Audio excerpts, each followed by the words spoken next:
lebih sehat. Halo, selamat pagi Sobat Sehat. Bertemu lagi dengan saya Audi Ramantio di Talk Show Keluarga Sehat. Sebelumnya saya menyapa dulu untuk Sobat Sehat semuanya yang mendengarkan secara streaming dari aplikasi Radio Kesehatan maupun dari siaran radio dari radiokesehatan.kemkes.go.id dan juga yang menyaksikan lewat live Instagram Kementerian Kesehatan Kemenkes_RI. Baik, Sobat Sehat, salah satu tindakan untuk menyelamatkan fungsi penglihatan yang hilang atau terganggu yaitu cangkok kornea. Nah, proses ini telah dilakukan di Indonesia ya, Sobat Sehat ya. Dan kita perlu mengetahui ini bagaimana mekanisme dari tindakan cangkok kornea ini. Maka dari itu kita akan bahas dalam talk show Keluarga Sehat dengan tema cangkok kornea, harapan baru melihat dunia. Bersama dengan narasumber kita dari Rumah Sakit Mata Cicendo yaitu dengan Dr. Elva Ali Idrus, spesialis mata. Halo, selamat pagi Dr. Elva. Selamat pagi Mas Audi, selamat pagi sahabat sehat semua, sobat sehat. Bagaimana kabarnya Mas Aldi? Alhamdulillah baik dok. Bagaimana kabarnya dok? Sehat, Alhamdulillah. Terima kasih Mas Audi. Baik, terima kasih dok ya sudah hadir dan meluangkan waktunya ini untuk berbincang bersama kami di Talk Show Keluarga Sehat ya dok. Baik, sobat sehat, sebelum kita mulai untuk talk show kita pada pagi hari ini, seperti biasa yang ingin bertanya langsung kepada Dr. Elva, bisa langsung saja menuliskan pertanyaan melalui WhatsApp 0821 3636 2018 atau tulis di kolom komentar live Instagram Kementerian Kesehatan Kemenkes_RI. Baik, sobat sehat dan juga Dr. Elva, kita awali dulu dok ya untuk membahas penyakit apa saja yang dapat mengganggu fungsi kornea pada mata. Ya, baik. Terima kasih Mas Audi. Selamat pagi sobat sehat. Jadi kornea itu adalah bagian mata yang warnanya hitam. Kalau bisa dilihat, bagian tengah mata kita berwarna hitam. Sebenarnya warnanya adalah bening. Ini yang kita sebut sebagai kornea. Nah, sisi bagian dalam itu untuk orang Asia atau orang Indonesia itu sedikit gelap, warna kecoklatan sehingga warnanya seperti hitam. Kalau kita lihat bangsa asing yang pelangi matanya warnanya lebih muda, terlihat seperti warnanya biru, seperti itu ya. Jadi kornea ini harus jernih, harus bening. Apapun hal yang menyebabkan korneanya menjadi keruh, menyebabkan gangguan dari fungsinya. Karena kejernihannya itu bisa membuat sinar yang kita lihat masuk sampai ke saraf mata, sampai disignalkan ke otak kita, sehingga menghasilkan suatu memori penglihatan. Ya, jadi hal-hal yang bisa menyebabkan kerusakan pada kornea itu pertama, bisa jadi sejak lahir korneanya itu keruh. Ya, yang kedua adalah ada luka pada kornea. Ya, luka ini bisa karena penggunaan obat yang keliru, kemudian bisa juga karena kecelakaan, ya, atau memang sudah sembuh tetapi bekasnya menyisakan jaringan parut alias tidak bening kembali. Nah, ini yang menyebabkan tajam penglihatan drastis menurun karena ketidakbeningannya itu, sobat sehat. Baik, dan untuk gangguan fungsi pada kornea nih dok, ini gejalanya apa saja yang biasanya dirasakan oleh pasien? Ya, jadi untuk yang gangguan yang karena didapat, gejalanya itu pertama matanya merah, kemudian tajam penglihatannya menurun. Ya, karena mata merah kan banyak ya, mungkin pernah juga merasakan mata merah yang kecil aja, misalnya iritasi. Kita habis mandi, sampoan, mata kita jadi perih, agak sedikit merah. Tapi 2-3 menit berikutnya sudah kembali putih ya, karena iritasi ringan ini bisa bisa dilawan oleh daya tahan tubuh kita masing-masing gitu ya. Jadi ada respon seperti itu. Tetapi ada juga yang penyebabnya itu tidak bisa dihilangkan dengan hanya diam saja ya. Jadi memang penyebabnya misalnya ada bakteri, ada jamur gitu ya, terciprat air atau lagi di kebun terciprat tanaman gitu ya, atau lagi naik kendaraan kelilipan seperti itu, atau misalnya kecelakaan ya, misalnya lagi ngelas terus ada yang terlempar ke mata gitu ya, kenanya di kornea. Nah, gejalanya itu yang pertama adalah matanya merah, yang kedua adalah turun tajam penglihatannya, jadi lebih buram dibandingkan sebelumnya atau dibandingkan dengan mata sebelahnya. Nah, yang lain adalah bisa jadi di bagian matanya itu ada muncul seperti putih-putih gitu ya. Karena ada luka, jadi seperti ada putih-putih. Nah, responnya dalam beberapa waktu berikutnya bisa jadi dalam bola matanya itu timbul seperti ada nanah. Ya, kalau di kedokteran kita sebutnya hipopion. tapi kurang lebih itu seperti ada nanah di belakang kornea. Itu adalah respon tubuh akibat adanya bakteri, kuman, atau eh, benda asing yang ada di kornea kita. Mungkin seperti itu, Mas Audi. Oke, baik. Dan kemudian faktor resiko apa aja nih dok yang dapat meningkatkan potensi seseorang mengalami gangguan pada korneanya? Ya, jadi faktor risiko pertama adalah kita tidak melindungi mata kita. Ya, dalam arti misalnya kita bawa kendaraan, seharusnya kan untuk safety kita pakai helm ya. Helm ini yang terutama adalah safety untuk kepala kita, tetapi otomatis dengan menutupi bagian mata dengan kaca, kita bisa terlindungi gitu ya, karena bisanya bawa kendaraan, kecepatannya tinggi, tetap ada risiko kita terkena kotoran, serbuk, atau kelilipan setelah itu. Nah, yang pertama itu tidak melindungi mata, atau misalnya bekerja di tempat yang memang kita membutuhkan pelindung mata. Misalnya kita bekerja di proyek bangunan gitu ya, terciprat debu semen atau terciprat bahan serbuk dari paku dan sebagainya ataupun tanah gitu ya. Dan yang berikutnya adalah resiko karena kita tidak berhati-hati, kita mempergunakan obat sembarangan gitu ya. Jadi matanya perih sedikit langsung beli di toko obat yang bebas serta-merta meneteskan obat tetes mata yang mungkin belum tahu efek sampingnya apa ke mata kita. Padahal penyakit mata tuh banyak. Belum tentu satu obat bisa mengatasi semua. Dan tiba-tiba mempergunakan obat itu saja ya tanpa pengawasan dari tenaga kesehatan sehingga ini justru membuat korneanya menjadi beresiko untuk justru lukanya tambah besar, tambah lebar. Dan yang ketiga, yang keempat adalah kita mempergunakan lensa kontak tanpa pengawasan. Ya, jadi kan memang lensa kontak itu diletakkan di permukaan bola mata kita. Dia menyentuh kornea. Jadi itu faktor risiko juga. Memang beberapa orang memang sulit untuk mempergunakan kacamata. Misalnya atlet, ya, atau orang dengan kebutuhan khusus, ya, atau memang bayi yang memang saat itu diwajibkan oleh dokternya untuk mempergunakan lensa kontak untuk rehabilitasi tajam penglihatannya. Tetapi lensa kontak itu harus dipakai dengan penuh tanggung jawab, ya, dibersihkan dengan benar, tidak boleh terbawa tidur untuk jenis lensa kontak yang tidak boleh dibawa tidur. Seperti itu ya. Jadi faktor risiko itu semua bisa menyebabkan risiko dari kornea kita untuk timbul suatu infeksi ke depannya. Nah, dok, ini menarik dok ya. Saya mau sebelum masuk ke pembahasan mengenai cangkok kornea ya, saya jadi penasaran masalah lensa kontak ini dok yang menjadi salah satu faktor resiko dok. Sebenarnya pemakaian lensa kontak tuh yang aman itu seperti apa dok? Berapa lama seseorang tuh boleh menggunakan lensa kontak dan apakah lensa kontak untuk setiap orang itu berbeda-beda? Maksudnya kayak orang yang dengan minus berapa atau minus berapa baiknya pakai lensa kontak yang ini dan yang ini dan mungkin jenis-jenis lainnya dok. Seperti itu dok? Ya, jadi Mas Audi dan Sobat Sehat, jadi lensa kontak itu pertama kita harus lihat ya apa indikasi atau apa tujuan dari penggunaannya. Ya, bisa jadi memang yang bersangkutan disarankan oleh dokter untuk menggunakan lensa kontak jenis tertentu. Ada yang soft, ya, ada yang lembut, ada yang rigid, ada yang kaku, ada yang memang punya kekhasan sendiri untuk misalnya yang silinder gitu ya, yang torik dan sebagainya. Jadi memang untuk penggunaannya tergantung dengan indikasinya.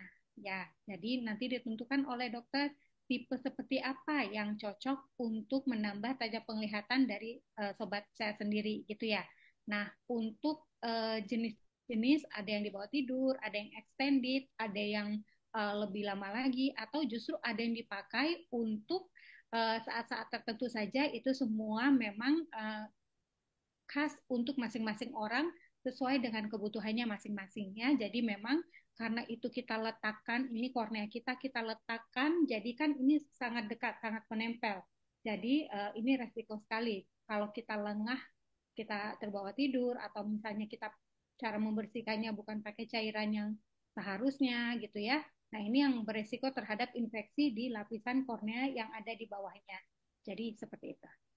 Oke, baik. Terus tuh kalau misalkan lensa kontak beberapa orang udah pakai lensa kontak bertahun-tahun ya, misalkan udah sampai 5 sampai 10 tahun gitu.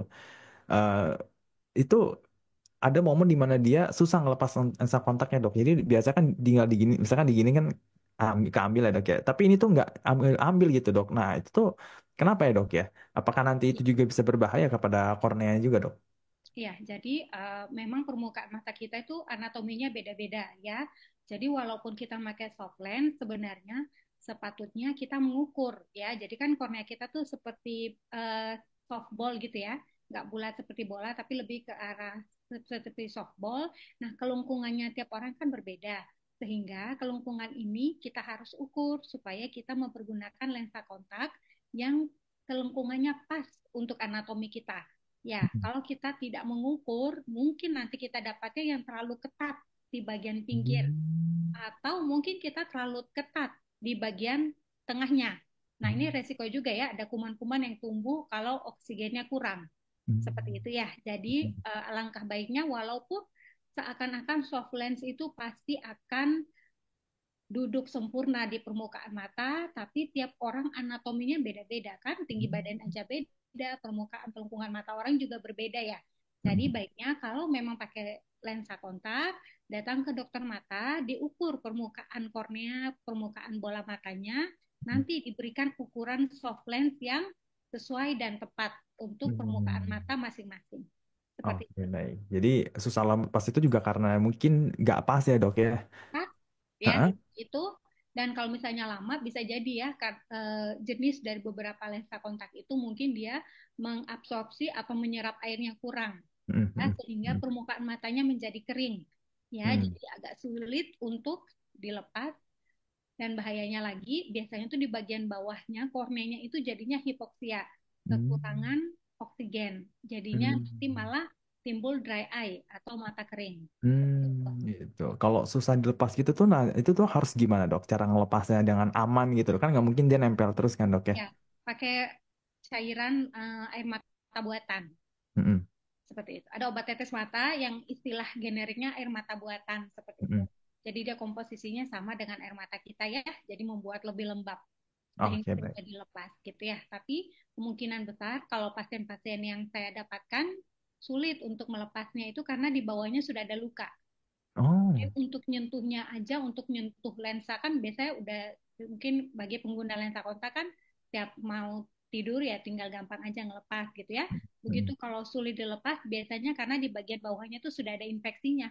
Jadi sangat nyeri, sangat nyeri seperti itu. Oke, Nah, itu oke. memang harus dibuka di ini ya, Di dokter ya? di dokter atau tenaga kesehatan ya. Oke, baik. Nah, dok, kemudian apa aja nih, dok? Ya, tindakan-tindakan yang diberikan kepada pasien yang mengalami gangguan diri dari fungsi kornea ini, dok? Ya, jadi yang pertama penyebab dari gangguan korneanya apa dulu ya? Kalau Mm-mm. infeksi, pertama kita berikan obat sesuai dengan jenis infeksinya. Karena infeksi saja luas ya, ada karena bakteri, ada karena jamur, ada karena parasit gitu ya. Atau gangguan di korneanya karena mata kering justru ya. Jadi kita berikan adalah penambah cairan untuk permukaan matanya lebih lembab. Ya.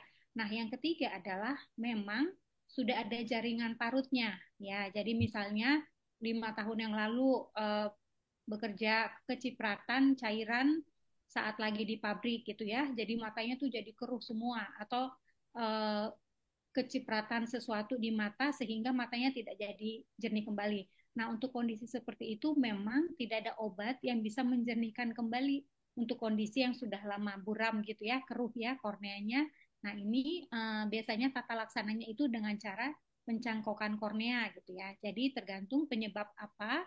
Misalnya kalau infeksi diberikan obat untuk infeksinya, kalau kering diberikan pelembab. Misalnya kalau sudah keruh berarti jalan keluarnya adalah dilakukan pencangkokan supaya jaringan yang keruh di kornea mata hitam ini keruh, abu-abu atau putih menjadi bening kembali. Seperti itu. Hmm, oke, baik. Nah, ini kemudian ada tindakan cangkok atau transplantasi kornea, dok. Ini tindakan seperti apa, dok? Ya, jadi kalau transplantasi adalah bagian kornea ya. Jadi bagian mata yang hitam ini dia itu lebarnya tuh kurang lebih 11 milimeter. Ya, jadi sangat kecil. Nah, ini tebalnya cuma 500 mikron ya. Kurang lebih cuma setengah senti tebalnya. Nah, ini kita bisa donorkan. Nah, Hmm. saat ada pendonor, ini yang lebarnya 11 mili ini kita berikan kepada pasien yang korneanya rusak. Jadi anggaplah pasiennya Ibu A ya, Ibu B lah ya. Ibu B ini korneanya rusak. Jadi bagian kornea rusak itu kita ambil gitu ya, bukan bola matanya yang diambil ya. Kemudian donor korneanya yang selembar tipis ini kita cangkokkan ke Ibu B seperti itu. Kemudian kita jahitkan sehingga menyatu antara donor kornea tersebut dengan bola mata pasien. Nah, untuk Hmm. mendonor itu bukan bola matanya yang didonorkan, tetapi hanya lapisan bening mata yang namanya kornea itu yang kalau kita lihat saat ini yang berwarna hitam. Seperti Hmm. itu. Oke, baik. Nah, untuk pendonor itu sendiri, Dok ya, itu persyaratannya seperti apa, Dok? Siapa saja yang boleh mendonorkan lapisan korneanya nih, Dok? Ya, jadi siapa saja boleh ya kita terima menjadi pendonor kornea. Ya, tetapi setelah itu kita saring kembali gitu ya. Yang memiliki penyakit, terutama penyakit menular seksual, sudah pasti kita tolak. Ya, jadi penolakannya ini bukan berarti kita wawancara apakah punya penyakit menular eh, seperti itu. Nah, kalau misalnya memang sebelumnya kita tidak pernah bertemu orangnya, tiba-tiba kita dikabarkan bahwa akan mendonorkan, tetap saja kita masih periksa darah, kita masih periksa jaringan tersebut, ya, apakah ada kontaminasi terhadap beberapa kuman, terutama penyakit menular seksual, seperti itu ya.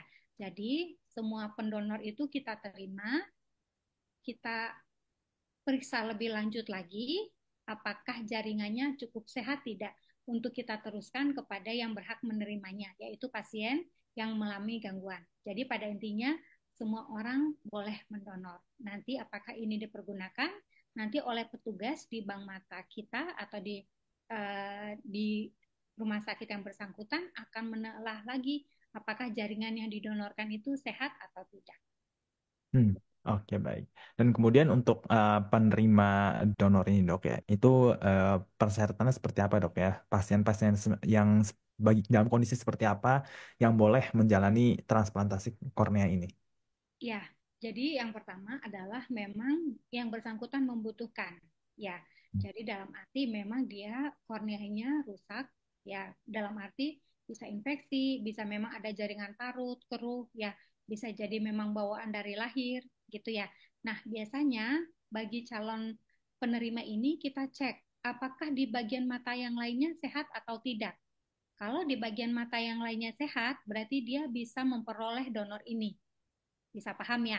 Jadi kalau misalnya bagian mata yang lainnya rusak, misalnya saraf matanya rusak nih, dia bukan merupakan calon yang baik untuk menerima donor. Ya, karena donor kornea itu hanya membantu mengganti korneanya, sementara sarafnya yang rusak itu tidak bisa dibantu. Artinya, artinya ke depan walaupun sudah dicangkok, tajam penglihatannya tidak ada kemajuan. Seperti itu ya. Jadi karena yang mengantri untuk menerima donor ini banyak, jadi kita mempertimbangkan betul ya kegunaannya bisa maksimal di pasien yang mana. Seperti itu ya. Yang pertama, donor kan ada banyak. Yang bening, yang untuk tujuan penglihatan, jadi kita nomor satukan yang bagian mata lainnya sehat sehingga donor ini jauh lebih bermanfaat. Jadi misalnya saraf matanya lepas atau seperti apa, kita tidak berikan kepada jenis pasien seperti itu karena tidak terlalu membantu seperti itu. Hmm. Oke, baik. Nah, kemudian untuk mekanisme mekanisme pemberian ini, Dok ya, untuk cangkoknya nih, Dok ya. Dari mulai persiapan sampai akhirnya diberikan tindakannya itu tuh bagaimana, Dok? Ya, jadi misalnya ya ini dari ini dulu ya, dari seseorang ingin mendonorkan gitu ya. Jadi itu bisa bisa dua ya. Jadi misalnya yang pertama melaporkan diri ke rumah sakit mata atau ke rumah sakit atau ke dokter mata bahwa nanti bila mana saya berpulang saya akan mendonorkan kornea saya gitu ya. Nanti yang bersangkutan mendapat seperti kartu gitu ya. Nah, yang bersangkutan ini wajib menyampaikan ke ahli warisnya atau keluarga terdekatnya bahwa saya akan mendonorkan kornea saya gitu ya. Nah, bila mana yang bersangkutan wafat, keluarga akan menghubungi misalnya Rumah Sakit Mata Cicendo ya. tim kami akan datang ya ke rumah duka atau ke rumah almarhum almarhumah, kemudian mengambil korneanya ya. Jadi kornea saja. Jadi nanti setelah almarhumah menutup mata, penampakannya itu sama seperti kita tidak melakukan pengambilan gitu ya. Jadi sangat tanda kutip tidak menyeramkan. Nah, kemudian nanti kornea ini kita taruh di botol yang sudah ada cairan penyimpan. Ya, kemudian kita bawa ke rumah sakit, kemudian kita periksa dulu gitu ya.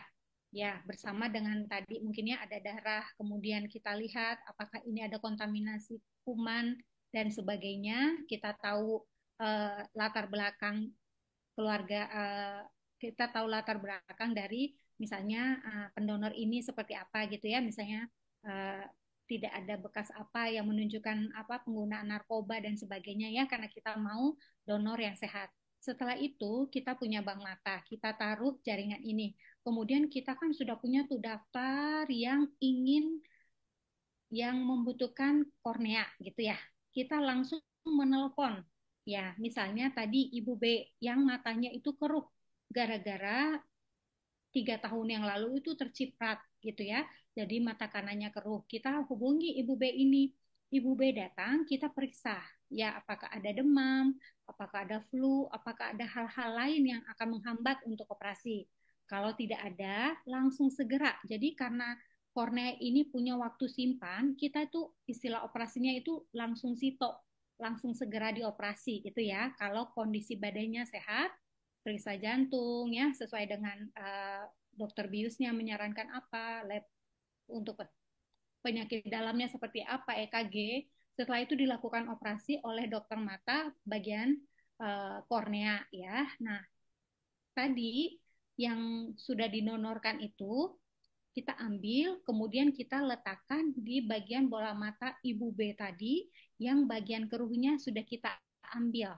Seperti itu ya. Jadi seperti kita naruh di bagian permukaan bola mata Ibu B, kemudian kita jahit pakai benang, setelah itu kita perawatannya. Perawatan ini mempergunakan obat-obat tertentu sehingga hasilnya lebih bagus. Nah, seperti itu. Nah, wajib bagi pasien untuk kontrolnya teratur. Karena kita mau melihat respon. Kadang-kadang ini kan bagian tubuh orang lain ya, yang kita letakkan di bagian tubuh kita. Bisa jadi bagian tubuh kita menolak ya. Nah, taunya bagaimana kalau tidak datang kontrol? Jadi untuk pasien-pasien calon resipien atau calon penerima memang orang yang wajib patuh. Ya, jadi bersedia untuk kontrol yang sering. Mulai dari 1 hari setelah operasi, 1 minggu, 2 minggu, 1 bulan, 2 bulan, 4 bulan, 6 bulan, 12 bulan. Jadi karena pencangkokan ini serius, bisa ada dampak penolakan di tubuh. Jadi memang kontrolnya memang agak berbeda dibandingkan dengan pasien yang lain. Mungkin gambaran alurnya seperti itu. Oke, baik. Dan kemudian untuk pasien itu sendiri dok ya setelah mendapatkan cangkok kornea, proses rehabilitasinya bagaimana dok? Ya, jadi pasien tersebut misalnya kebutuhannya adalah untuk melihat. Karena ada juga pasien yang kebutuhannya bukan melihat ya. Jadi misalnya tiba-tiba matanya kena paku gitu ya. Jadi bocor ya. Jadi misalnya maaf ya, kena paku langsung bocor, kebutuhannya itu adalah menutup luka. Gitu ya, kebutuhannya. Ada juga yang memang infeksi. Jadi kebutuhannya adalah menyembuhkan infeksinya. Ya, ada juga kebutuhan lain. Matanya tenang, nggak Hmm. merah, nggak apa, tapi keruh. Nah, kebutuhannya itu penglihatan, gitu ya. Jadi masing-masing pasien kan beda-beda. Ya, kalau misalnya yang dicangkok karena bocor tadi, itu kita lakukan cek rehabilitasinya itu apakah pertama apakah donornya nyatu dengan baik ya, tidak ada penolakan. Kalau penolakan itu jadi bengkak dan sebagainya seperti itu ya responnya.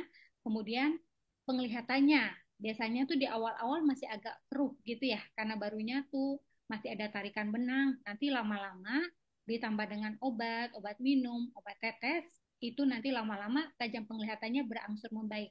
Jadi rehabilitasinya seperti itu. Hmm. Oke, baik. Kemudian untuk cangkok kornea ini dok, apakah ada resiko seperti efek samping gitu dok, atau mungkin komplikasi, atau mungkin ada hal-hal yang sifatnya itu ya mungkin resiko lah ya dok ya dari tindakan ini itu seperti apa dok? Ya, jadi sebenarnya kan donor kornea ini sudah diberikan oleh para pendonor dengan sukarela ya. Jadi karena ini tidak diperjualbelikan, memang sungguh-sungguh kita ambil, kita tidak membeli, kita tidak membayar kepada ahli waris, kemudian uh, ini dipakai gitu ya. Jadi setelah nyampe gitu ya, setelah dilakukan operasi, nah nanti tetap ada resiko ya. Resiko yang utama adalah penolakan ya. Jadi karena tubuh pasiennya berbeda, ya bisa aja respon imunnya menolak gitu ya. Tetapi sebenarnya ini bisa kita antisipasi dengan obat-obatan ya. Nah, resiko ini bisa turun kalau pasiennya mengikuti saran kita dengan baik ya, misalnya mempergunakan obat sesuai waktu, saat kontrol datang, apa yang kita sarankan diikuti, misalnya sudah waktunya untuk lepas benang, bertahap. Nah, itu hal-hal seperti itu yang harus diperhatikan ya, supaya nanti resiko-resiko penolakan itu bisa berkurang. Hmm. Resiko lain mungkin dari obatnya gitu ya, kan habis dicangkok kita ngasih obat-obatan. Mungkin ada yang tidak cocok sama obat A, obat B dan sebagainya. Tetapi biasanya ini kita bisa tahu ya karena nanti pasiennya itu kan kontrolnya agak sering ya. Jadi hal itu bisa disampaikan atau hal itu bisa kita lihat dari penampakan klinis dari permukaan matanya pasien sehingga kita bisa antisipasi supaya tidak jatuh lebih ke keburukan seperti itu.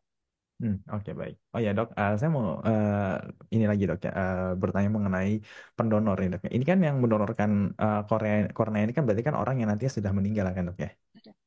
Oke baik. Nah, apakah sebelum orang ini meninggal dunia nih dok ya, dia mau nih mendaftar, saya mau dong daftarin kornea saya nih gitu kan ke Bank Mata gitu kan, Bank Mata Indonesia. Nah itu eh, kira-kira persyaratannya di kondisi matanya itu seperti apa dok? Kalau misalkan dia nggak punya minus atau plus gitu, atau nggak punya ya penyakit-penyakit mata lah seperti silinder juga gitu dok, yang matanya sehat-sehat aja selama hidupnya, itu kira-kira masih bisa bisa menyumbangkan ya nih, dok?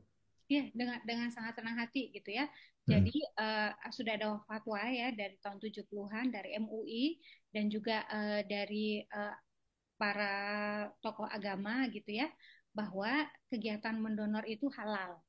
Ya, jadi karena kebaikan sehingga kalau misalnya siapapun yang berencana mendonorkan korneanya, alhamdulillah kita terima ya dengan kondisi apapun ya yang baik ya.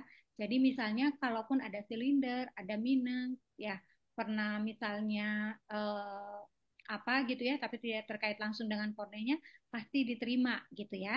Nanti tapi untuk yang tertentu misalnya yang pengguna narkoba gitu ya atau mungkin di tubuhnya ada kanker gitu ya atau pernah mengalami infeksi lain misalnya hepatitis itu nanti kita cek ya nanti Hmm. kami petugas di rumah sakit yang akan mengecek jadi Hmm. kita akan menjamin insya Allah bahwa donor yang sudah memberikan ini walaupun memang sudah sangat dengan niat yang sangat baik tetap nanti ada tahapan berikutnya itu kita cek ya apakah ada infeksi lain atau hal-hal yang nanti bisa memperburuk kondisi penerima donornya seperti itu. Tetapi bagi calon pendonor, insya Allah kita terima semua gitu ya niat baik. Oke baik. Berarti ada nggak sih dok kondisi-kondisi seseorang yang kondisi meninggalnya seseorang nih dok ya, kan macam-macam ya orang meninggal, ada yang karena henti jantung, ada yang mungkin karena sakit keras atau kecelakaan lalu lintas. Nah, orang yang bisa mendonorkan korneanya nanti saat dia meninggal tuh syaratnya tuh harus meninggal dalam kondisi yang seperti apa dok? Ya, jadi dalam kondisi apapun selagi jaringannya sehat gitu ya. Jadi untuk Hmm. diketahui ini donor tuh justru kalau saat ini kondisinya tuh banyakkan dari luar negeri Mas. Oh. Jadi kita menerima dari bank mata dari luar negeri yang menyalurkan korneanya ke Indonesia atau ke negara lain di Asia Tenggara seperti itu ya. Ada juga donor lokal ya yang di sekitar Indonesia di sekitar Jawa Barat misalnya kalau kami di Rumah Sakit Mata Cicendo gitu ya. Nah, jadi di tulisan data dari misalnya nih dari negara Amerika Serikat gitu ya mengirimkan jaringan kornea ke Indonesia misalnya di situ sudah ada data kematian Hmm. misalnya meninggal di ICU dengan henti jantung atau misalnya kecelakaan lalu lintas dengan apa gitu ya jadi kita menerima gitu nah kita tetap lagi memeriksa laboratorium begitu sudah tiba di Indonesia sudah tiba di rumah sakit kita di bank mata kita tetap kita memeriksa kembali gitu ya apapun penyebabnya mungkin misalnya nih penyebab kematiannya mungkin bukan infeksi tapi tetap saja kita memeriksa faktor infeksinya di jaringan tersebut ya jangan sampai nanti diteruskan ke calon penerimanya seperti itu jadi Oke. kondisi apapun kita terima tetap kita ada saringan juga ya untuk Hmm. meneliti apakah jaringan ini sehat atau tidak seperti itu mas. Oke, baik.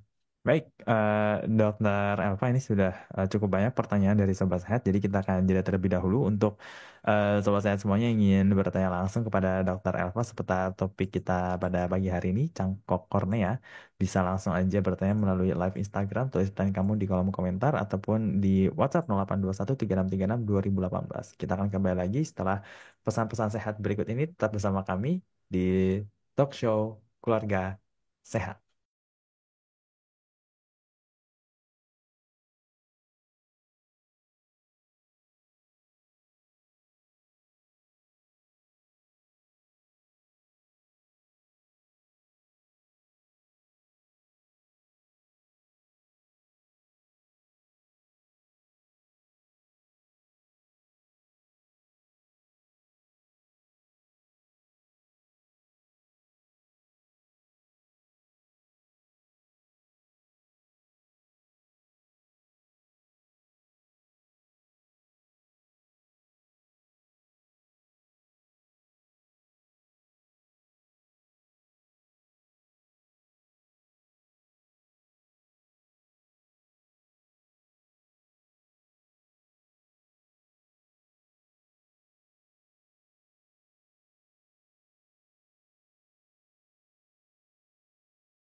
Kembali lagi dalam Talk Show Keluarga Sehat dan masih dengan topik cangkok kornea harapan baru melihat dunia bersama dengan Dr. Alfa Ali Idrus, spesialis mata dari Rumah Sakit Mata Cicendo. Baik, kita akan mulai pertanyaannya dari Dwi Puspita 8584. Saya memiliki putra usia 1 tahun 6 bulan dengan Peter Anomaly Syndrome. Korneanya keruh bilateral. Mohon petunjuk dan arahannya, dok. Iya, terima kasih Ibu Dwi Puspita. Jadi rupanya Ibu Dwi ini sudah berkunjung ke dokter spesialis mata. Saya ketahui bahwa Ibu sudah tahu diagnosa dari putranya ya, Peters anomali. Jadi memang ini adalah bawaan lahir di mana kedua korneanya keruh, kemudian ada struktur lain di mata yang juga tidak seperti biasa ya. Jadi seperti ada variasi struktur mata.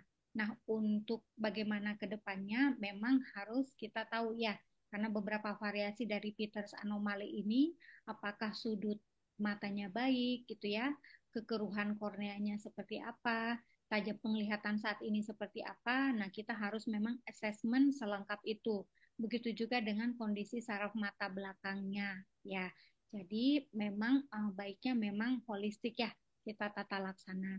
Ke depan kalau memang strukturnya baik, tekanan bola mata baik, bagian mata lain baik, bisa dilakukan pencangkokan kornea. Tetapi kembali lagi per orang itu berbeda ya kondisinya. Bisa jadi ada tekanan bola mata yang meningkat, sudut yang kurang kurang kurang dalam dan sebagainya sehingga Ibu Dwi saya memang nggak bisa memastikan langkah tercepat untuk putra Ibu saat ini apa, tetapi memang Ibu baiknya untuk paling tidak 6 bulan sekali kalau memang kondisi lainnya baik. Gitu. Kalau memang ternyata ada tekanan bola mata yang tinggi dan sebagainya, saya pasti paham bahwa Ibu sudah tahu kapan harus kontrol.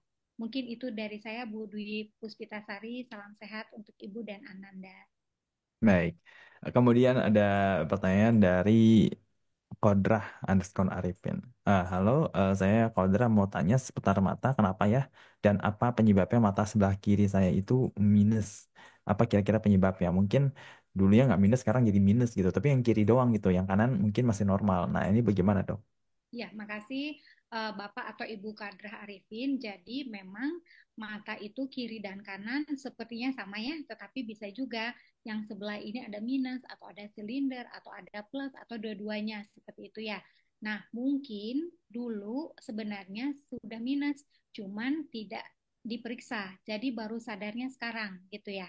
Jadi sebenarnya mata minus itu bisa terjadi karena panjang bola matanya memang lebih panjang gitu ya atau mungkin kelengkungannya lebih panjang, lebih mancung gitu ya.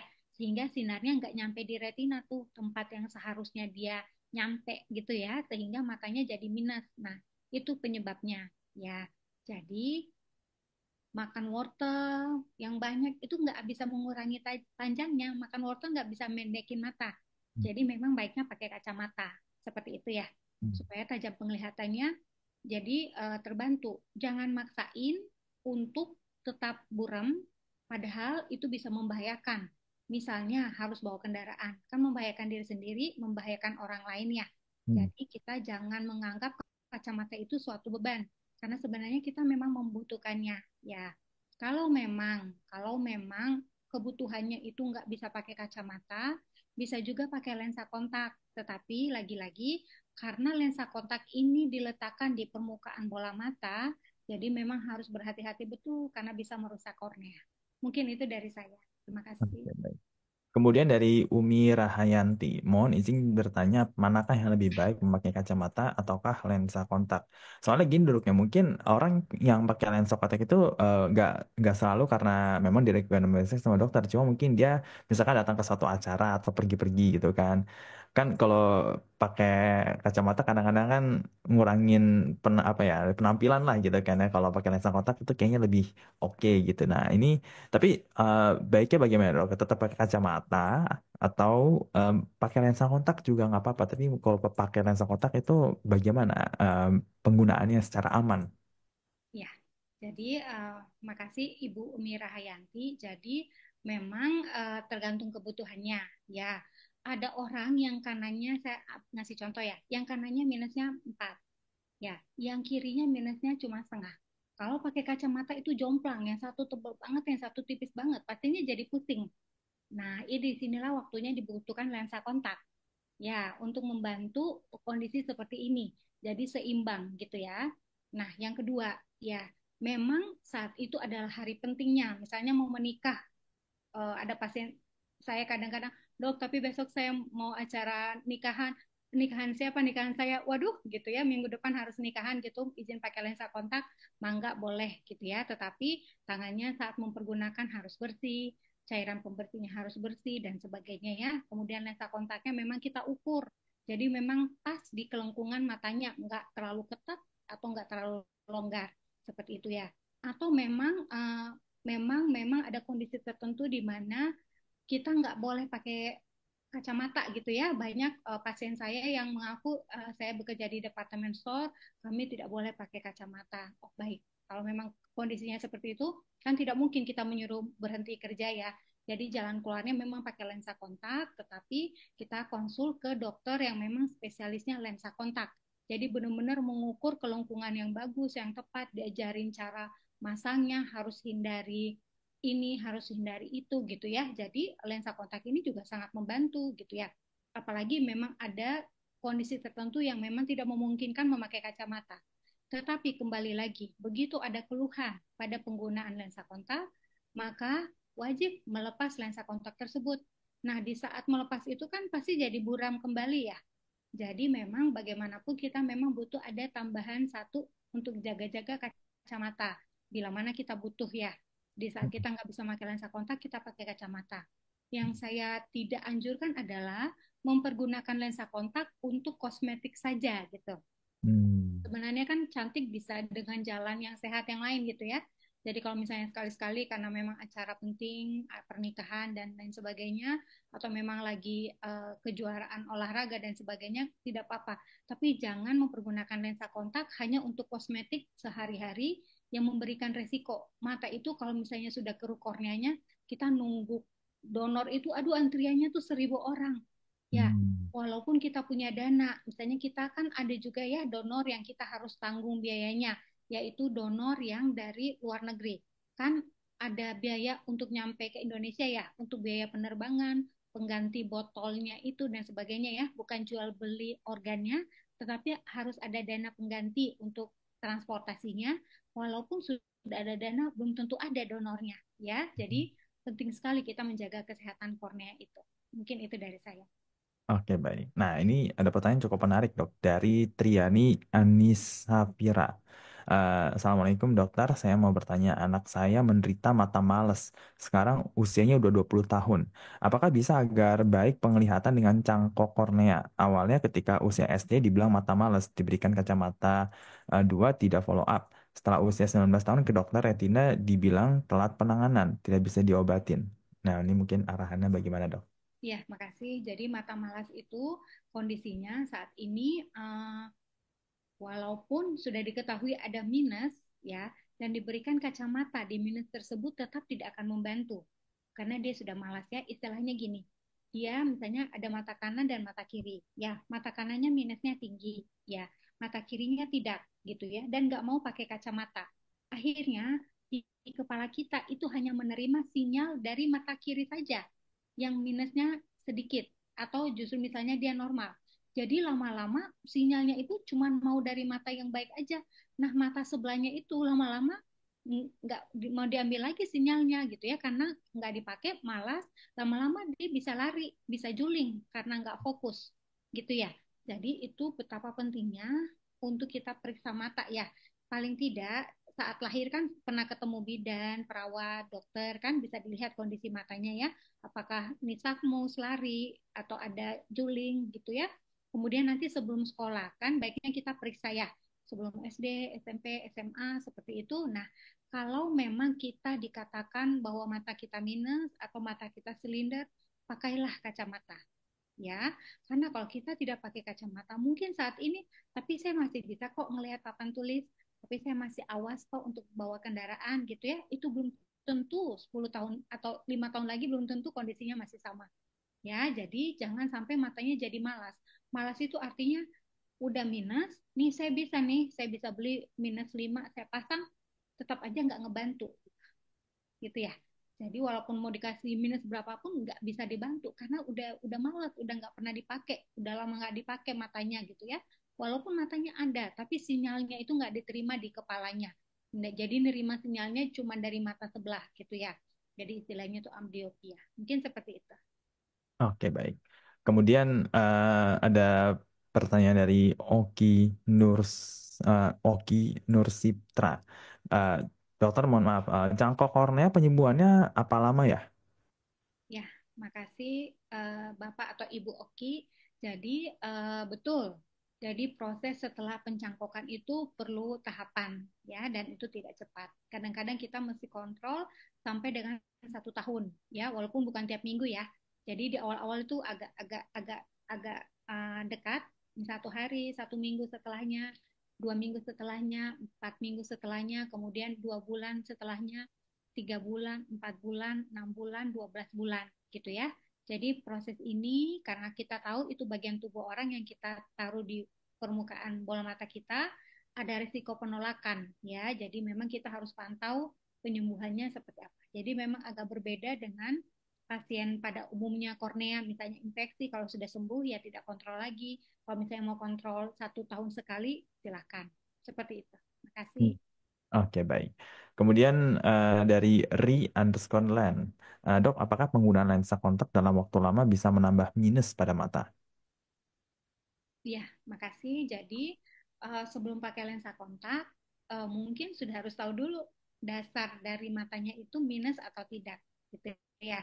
Jadi kalau memang dasarnya sudah minus, kalau misalnya masih usia pertumbuhan, gitu ya, orang Asia itu kurang kurang lebih 20 tahun ya, sampai dengan 20 tahun tuh masih bertumbuh. Jadi wajar kan kalau badan kita masih tinggi, mata minus kita nambah wajar kan? Yang penting dengan kacamata bisa tetap maksimal melihatnya. Gitu ya. Jadi jangan khawatir dengan bertambahnya minus. Mata kita boleh tinggi, mata kita nggak boleh panjang, kan boleh aja ya. Yang penting kita bisa melihat maksimal dengan bantuan kacamata. Kalau pakai lensa kontak bisa menambah minus atau tidak, dilihat dulu apa masih usia pertumbuhan nggak. Itu bukan karena minus, bukan karena lensa kontaknya, tapi memang anatominya masih bertambah. Jadi kalau ada minus, ada silinder masih bisa berubah, masih bisa gitu ya. Jarang yang menurun. Saya bilang menurun itu dalam arti diperiksa di tempat yang sama ya. Jadi jangan membandingkan dua pemeriksaan. Di sana saya dibilangnya minusnya seperempat, di sini kok setengah, berarti saya naik atau berarti saya turun, di sana setengah, di sini seperempat. Kadang-kadang tempat pemeriksaan yang berbeda, mungkin alat atau mungkin kalibrasinya agak berbeda nih.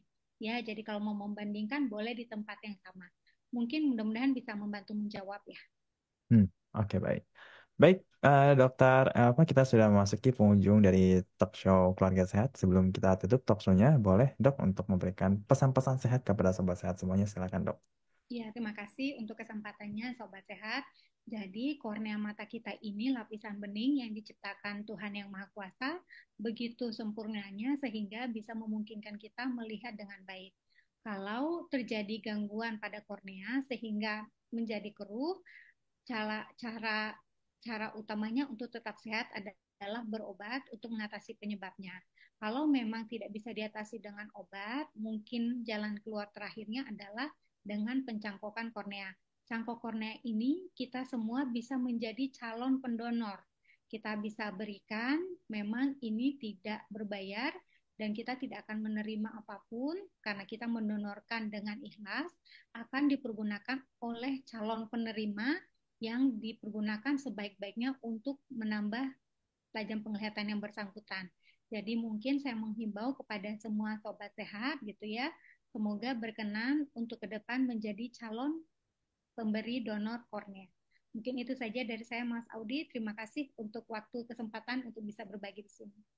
Oke, baik. Terima kasih juga Dokter Alfa atas waktunya ya dan juga paparan materinya yang sangat insightful sekali ya pada pagi hari ini. Semoga Dokter Alfa sehat selalu dok ya dan selamat beraktivitas kembali ya dok.